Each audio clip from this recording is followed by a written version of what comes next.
Bonjour, je m'appelle Loïc Chouk, je suis éleveur de porcs dans les Deux-Sèvres à Fenouil.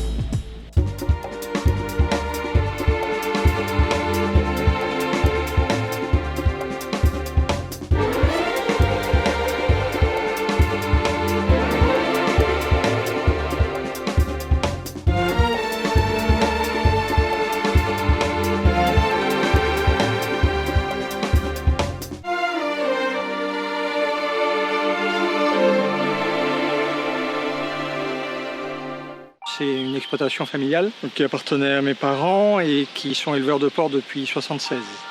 Moi j'ai repris l'élevage quand ils sont partis à la retraite en 2000. J'ai passé à un élevage de porcs directement quand je me suis installé en 2000. On a fait le choix de mettre des cochons en engraissement sur des parcs en plein air, donc qu'on voit autour de nous, sur une surface à peu près de 8 hectares. On a un élevage de 130 truies. Donc il y a un roulement toutes les 3 semaines, il y a des mises bas qui ont lieu et donc il y a à peu près 175 à 180 porcelets qui naissent toutes les 3 semaines. J'ai une exploitation à côté, j'ai des terres pour les céréales qu'on cultive aux cochons. Donc on a 90 hectares et on a du blé, de l'orge et du maïs qui sont récoltés et plus tard broyés pour être donnés aux cochons.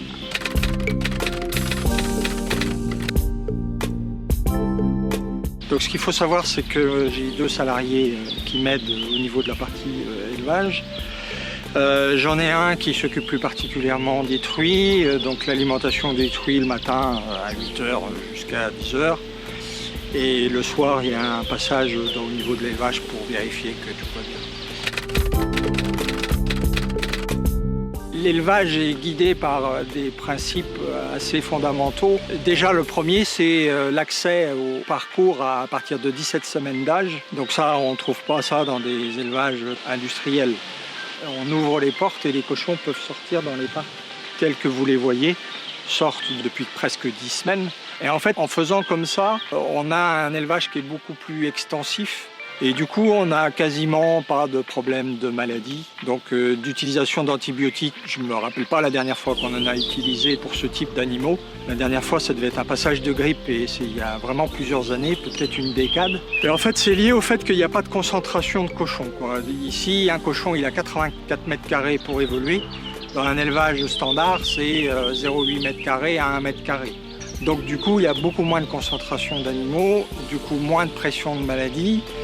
Et du coup, on a des animaux qui ne mangent pas d'antibiotiques. Alors, c'est vrai qu'on n'est pas bio, on n'est pas un élevage bio. Pour être un élevage bio, il faudrait que l'aliment soit de culture bio. C'est pas mon cas. Moi, je suis en raisonné, donc traditionnel. Ce qui est intéressant aussi de savoir, c'est un principe, c'est que c'est des animaux qui mettent plus de temps à prendre leur morphologie finale. Donc, ils vont consommer plus. C'est aussi ce qui explique un coût un peu plus élevé de ce type de viande de cochon. Parce que c'est de l'extensif, donc les cochons poussent moins vite, donc ils vont manger plus d'aliments, ils vont être présents sur l'exploitation plus longtemps, en moyenne 1 mois de plus qu'un cochon dit standard ou industriel. Donc forcément, il y a un niveau de coût de revient qui est plus élevé, donc un produit final qui va être plus élevé. Nous, on fait naître les porcelets chez nous, et au final, 4 semaines après la naissance, on va se retrouver avec 175 à 180 porcelets qui vont peser 8 kg, qui auront 1 mois d'âge et qu'on va enlever de la mer pour mettre dans un bâtiment qui s'appelle le bâtiment post-sevrage.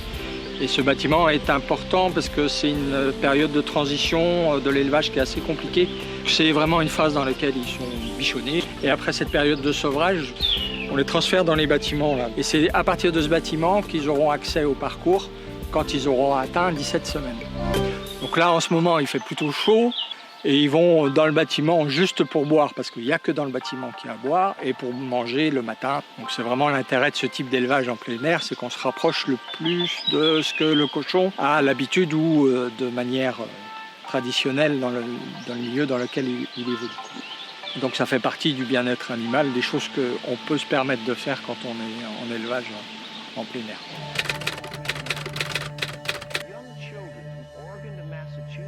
On se trouve là devant un champ de maïs qui a été semé aux alentours du 1er mai. Le maïs est une des 3 céréales qu'on cultive sur la ferme.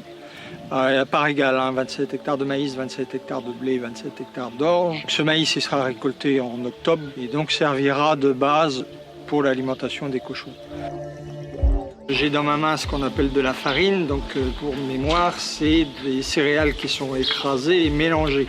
C'est écrasé parce que le cochon, pour digérer les céréales, il faut que ce soit pré-mâché, on va dire. Donc cette farine ici que je tiens dans la main, donc à peu près 75% de céréales, de l'orge, du blé et puis un peu de maïs, et puis 25% de protéines. Donc sachant que nous, les protéines, ce sont des tourteaux de colza, des tourteaux de tournesol. Donc les tourteaux, c'est ce qui reste quand on a enlevé l'huile des graines, et graines de lin. Les cochons à cet âge-là, ils mangent à peu près 1,8 kg, 2 kg de farine par jour.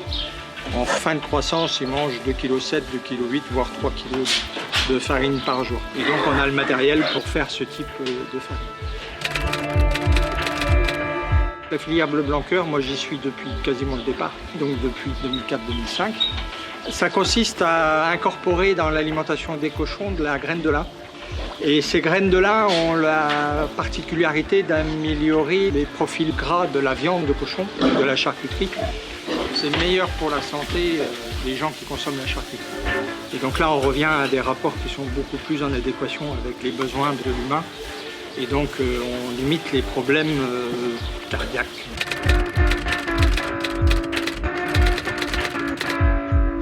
Pour obtenir le label bleu blanc cœur, la condition principale, c'est évidemment d'introduire de la graine de lin dans l'aliment.